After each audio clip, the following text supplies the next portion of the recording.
Tinuturing natin ng mga pangalawang magulang ang ating mga guro, sapagkat bukod sa ating mga magulang, sila nag-aakay sa atin pag tayo ay nasa eskwelahan. Sa eskwelahang puno ng galak, lungkot, pag-aalinlangan at mga samot-sari pang emosyon. Kaya naman, halina at pakinggan at tuklasan ang kwento ng isang guro kung tawagin ay mabuti. Siya'y inuugnay sa karikitan ng buhay, saan man sa kagandahan, sa tanawin, sa isang isipan o isang tunog kaya, ngunit walang anumang maganda sa kanyang anyo at sa kanyang buhay.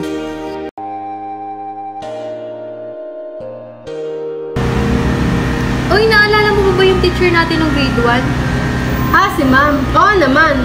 Naganda ko pa siya. Siya ang pinakamabait na guro noon. Naalala ko pa nga.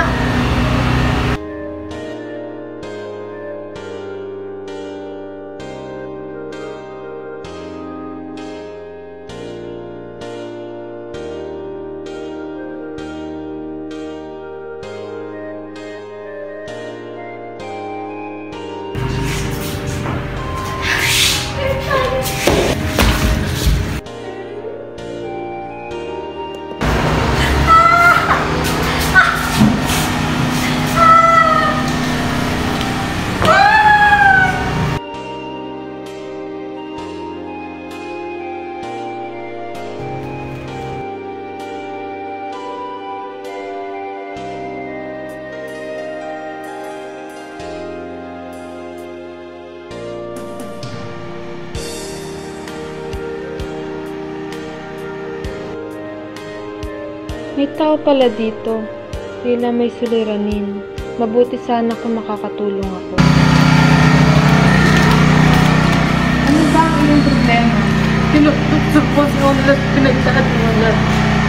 Palagi mong tatandaan na sa lahat ng problema ay may solusyon na makakagawa.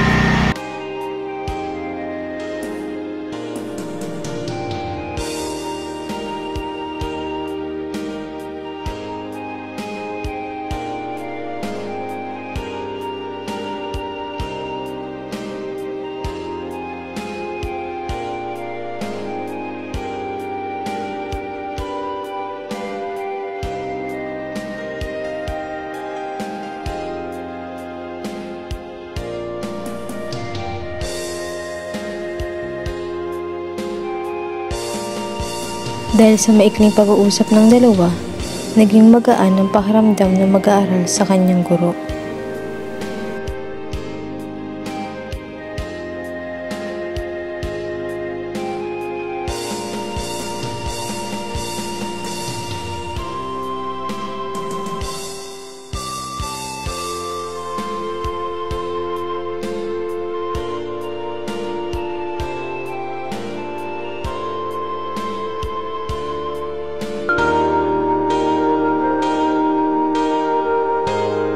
Maraming salamat nga po pala sa mga payo niyong binibigay sa akin.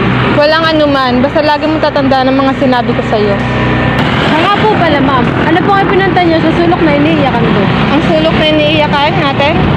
Gusto ko mang sabihin sa iyo ang aking problema, ngunit gusto ko lang mapabuti ang iyong kalagayan at mapabuti ang trato sa iyo ng mundo.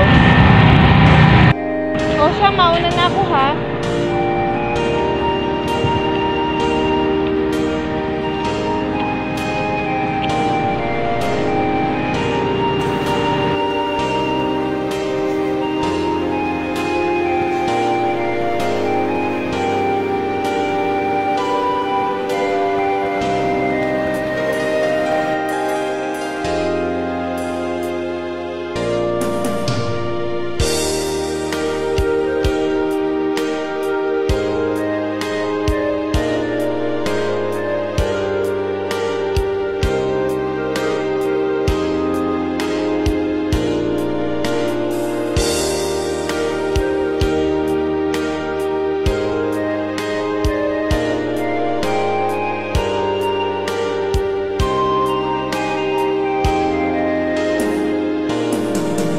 Sa tuwing ang mag-aaral ay nakikinig sa kanyang mga klase, ay hindi nito maalis sa kanyang isipan ang tunay na dahilan kung bakit nagpunta din ang guro sa sulok na kanyang iniyakan. Madaming tanong ang mag-aaral sa kanyang isipan at gusto niyang malaman ang katotohanan. Napakahusay mga bata. Sana palagi kayong makinig sa mga klase natin. Alam nyo, nakikita ko sa inyo ang anak ko. Napakahusay na din mag-aaral. Marami din siyang mga pangarap. Matataas din ang kanyang mga grado. Wow, galing naman po! Habang nagkukwento ang guro, ay hindi lubos maisipan ng ilan sa kanyang mga mag-aaral kung bakit hindi niya babanggit sa mga ito ang kanyang asawa, gayong hindi naman siya baro. Ang tangi lamang nabanggit at nakwento sa mga ito ay ang kanyang nag-iisip. Alam niyo ba, kababirthday lang ng anak ko. 6 na taon na siya. Tuwan-tuwa nga dahil nandun ang kanyang mga kaibigan. Ang daming regalo. Alam niyo, papasok na siya sa 1 taon. Pangarap niya maging isang doktor. Ma'am, kagaya po ba ng kanyang ama? Oo, katulad ng kanyang ama.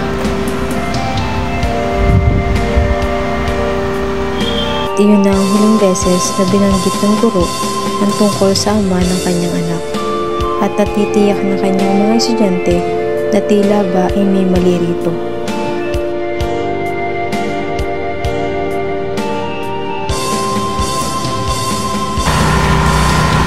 Uy, nabalitaan mo ba yung ama ng anak ni Ma'am? Pumanaw na daw. Yung doktor? Oo! Parang hindi sa bahay noon. Nakabunol yung doktor. Hindi ko alam. Ano kaya?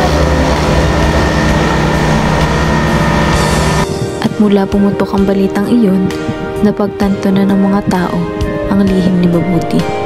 Ang dahilan kung bakit hindi niya ikinukwento ang tungkol sa ama ng kanyang anak.